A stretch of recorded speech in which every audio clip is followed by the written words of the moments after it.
So a question for you then, when someone feels they've built up their portfolio, they think they've shipped an app in the App Store, they've put some code on GitHub, they've applied to a job, and they've been asked in for an interview. They actually made that sort of big launch forward to what they want to be.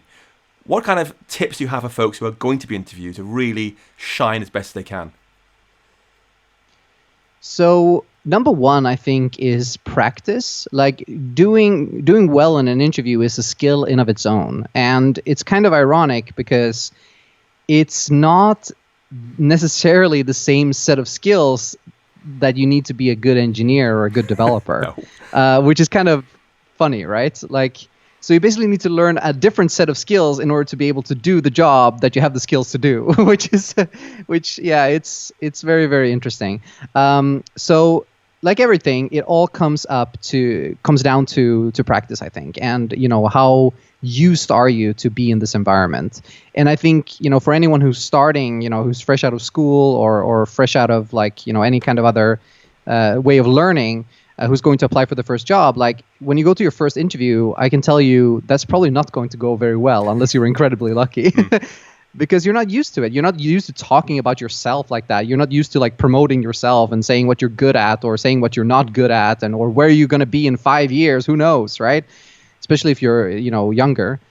So I would just really suggest in that situation to read about interviews and any different resources you can find, to do practice interviews with your friends. That can be really awkward, but can also be really, really valuable. And also to just play the numbers game and to go to as many interviews as you can, just to get that practice up and running. And because you'll start noticing patterns, you'll start noticing that everyone asks the same questions, everyone follows the same kind of patterns. So that just enables you to kind of learn that and to adapt to that.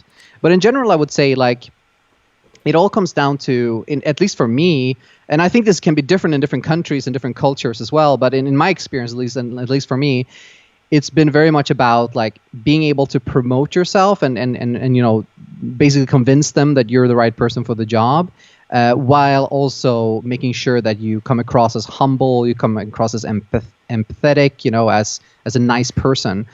Because even if you know everything, no one wants to hire someone who is a know-it-all, right? Who is arrogant and these kind of things. So you need to find a nice balance between not pushing yourself too far, while also not all, but while also really selling yourself as well. It's quite an opposite, really. It's quite a polar opposite dilemma here, because you want to be convincing, you want to be confident, but you want to be humble at the same time. So practice really, really helps, because you sort of learn.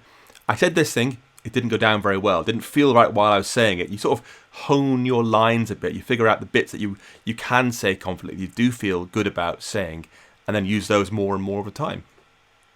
Yeah, absolutely. And one really crucial thing here as well is to ask for feedback. So if you get rejected from a job, ask for feedback. Most companies will, at least in my experience, be glad to provide you with that feedback and how you can improve. And it may have been you like the experience, and that's also something that you have to be prepared for, that sometimes different companies have different kinds of requirements, and they have set their mind that they want to hire this kind of person, and you might just not fit into that mold, right? And sometimes it just might be how you conduct yourself, and that's something you can change. So yeah, I think asking for feedback is also really important, and to again be prepared to treat it as a learning exercise, something that you will get better at. Yeah. A quote I use quite a lot actually is, you can be the tastiest peach in the world, but sooner or later you'll meet someone who doesn't like peaches. So it doesn't matter how great you are or how great that you'd be, this person just didn't get on with you.